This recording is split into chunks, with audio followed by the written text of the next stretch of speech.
Whether it was starting my business, especially in the field of personal development, taking months off to raise my baby, or my life rhythm right now, waking up between 10 and 12 in the morning, working out at 10 p.m. and going to bed around 2 or 3 a.m., whether it's investing in mentors when I didn't have spare money, continuing to work hard on a business that didn't bring money for months with no results and refusing to get a quote unquote normal job, whether it's owning my sensuality and dressing differently, or packing my whole life and moving abroad with no plans, no money, nothing, multiple times, or even starting this podcast.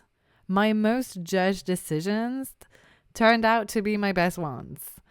So in this episode, I will discuss with you the courage required to make controversial and conventional choices that go against societal norms and expectations. I will share with you some personal anecdotes about PL and I, my partner and I, making unconventional life decisions.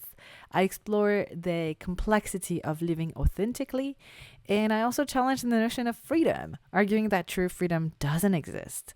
It's all about making choices and sacrifices. I will delve into examples from entrepreneurship versus employment or committed relationship versus casual dating to illustrate my point.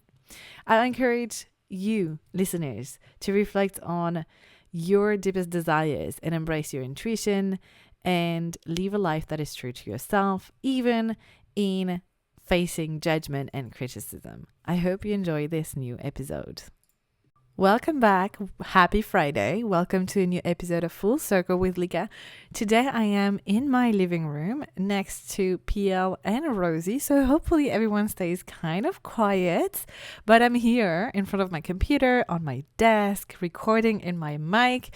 So you will probably have a better quality than the last two podcasts that were really authentic and real, me on the floor or me in my room. So there is an upgrade, you guys. Without further ado, let's jump into the topic of today. The topic of today, you know what? I'm going to be real with you. I wasn't that inspired in the beginning, but then I called my best friend and we had a few chat, and I was telling her I'm trying to find a topic for this podcast. And we thought about two things I really want to share because they are really interconnected. The first one is the ability to be brave enough to make choices that are controversial. It's everything you're going to do in your life that is against the crowd, against what is usually done, and the things you're going to be judged and probably shamed for. And the other one is about freedom and the fact that freedom doesn't really exist and we only have different options and choices.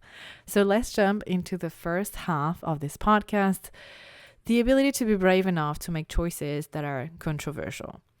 I'm happy to have PL by my side today because even though he's focused on his own thing, on his own computer, it's something we talk often about because in our relationship and compared to our background and our family, we make choices that don't make sense to a lot of people.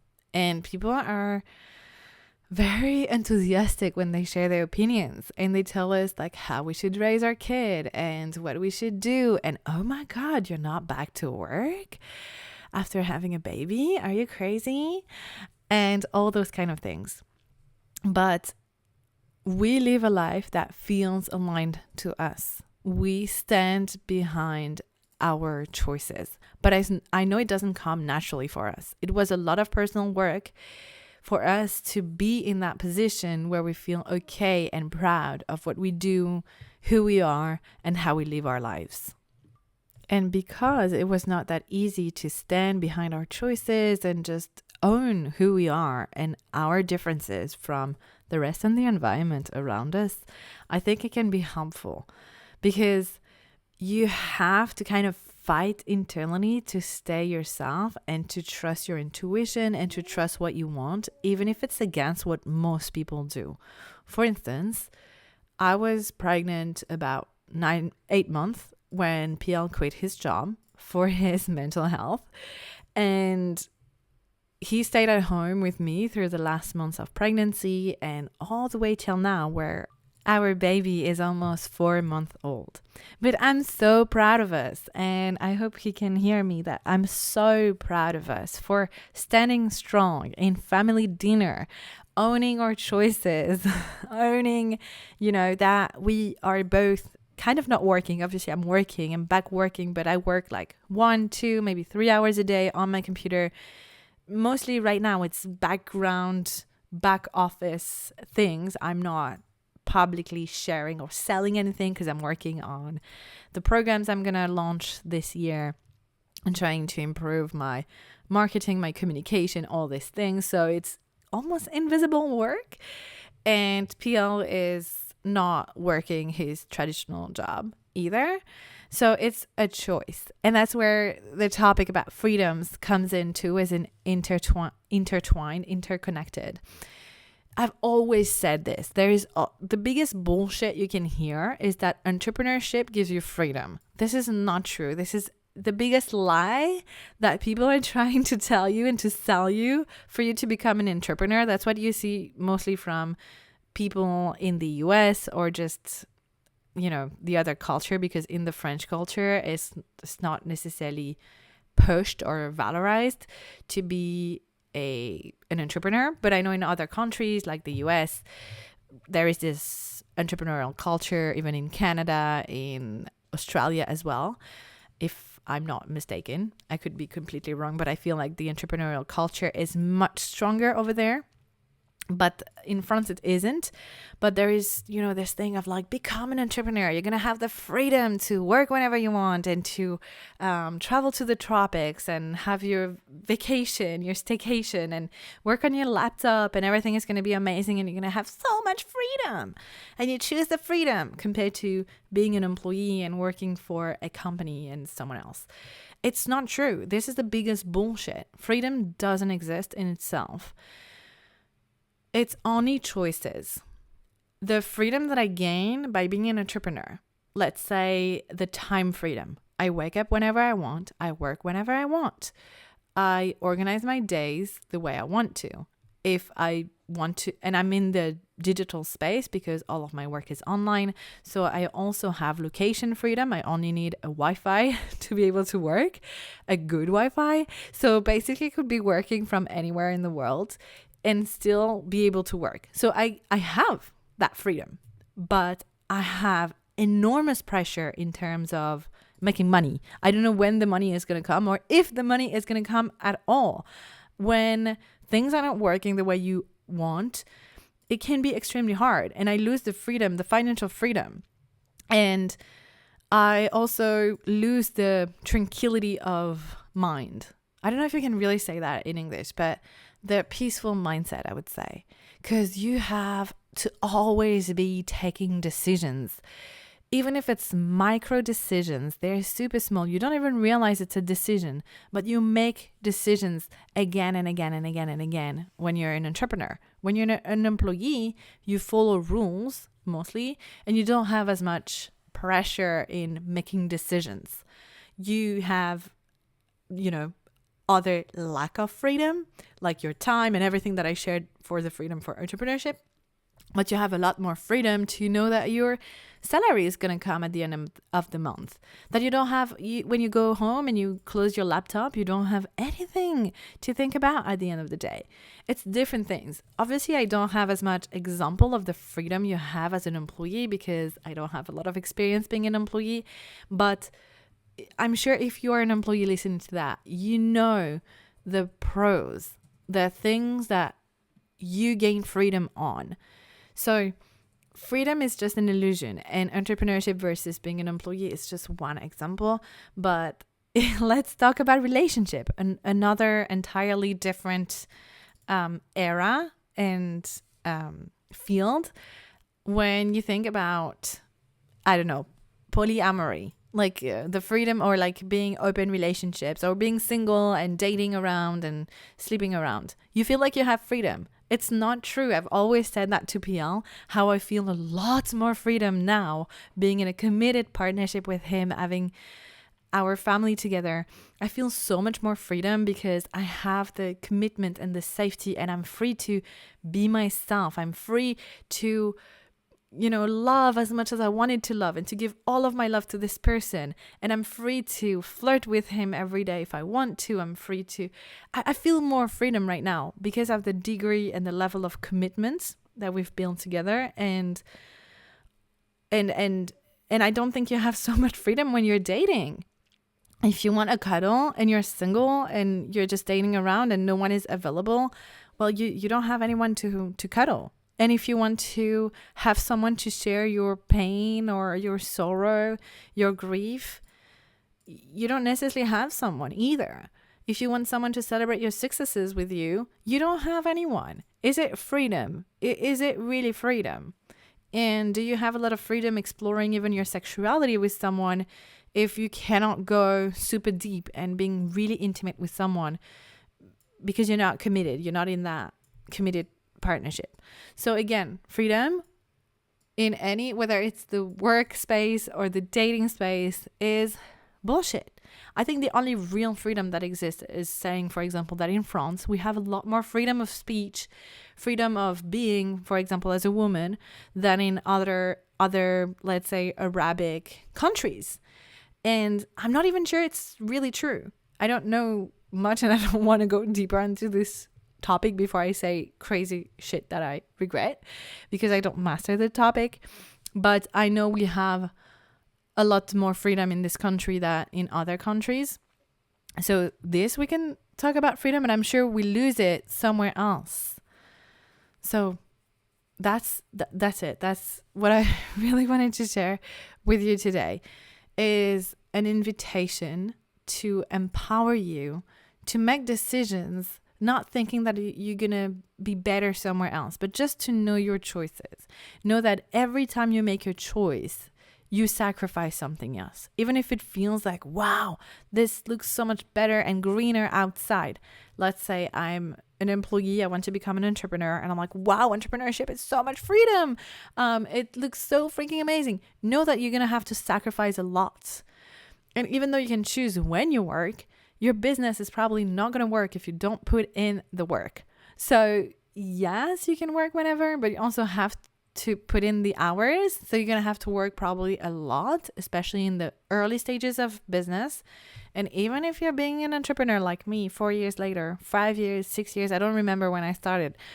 Today, because my business entirely collapsed, I need to put in a lot of work. Probably not as much as in the early beginning when I didn't know anything and I had to work all day, all night.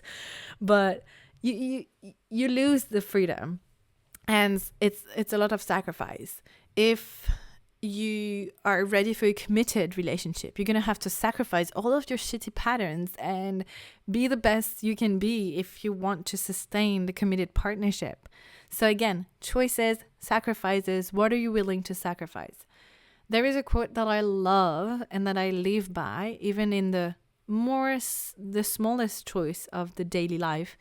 For example, saying yes to going to a party or saying no to going to a party. In either way, whether you say yes to something, you're saying no to a good night of sleep and a lot of rest. And you're saying no to an evening with yourself, reading a good book or something like that. And if you say no to the party, you are going to say yes to other things. I hope I was kind of clear, because I lost myself, in the tangent. But there is always, when you say yes or no to something, you always say the opposite to something else. It's just that we don't usually think about it. But I love to think about it because it helps you to make a more conscious choice and to own your decisions a lot more. So now we're coming back full circle with everything I was sharing in the beginning. When I said, whoa, for PL and I, we had to stand strong in family dinners or even with friends to kind of explain our choices. Not that we have to explain them, but sometimes we, especially if it's friends, we want them to understand us and to understand where we're coming from. And I think there is also an unconscious part of us that is trying to prove that, we're better and we know something you don't. And not really in that way, but, trying to open mind, even though it's not our our job, you know, it's something unconscious I think we do to explain that life doesn't have to be one way.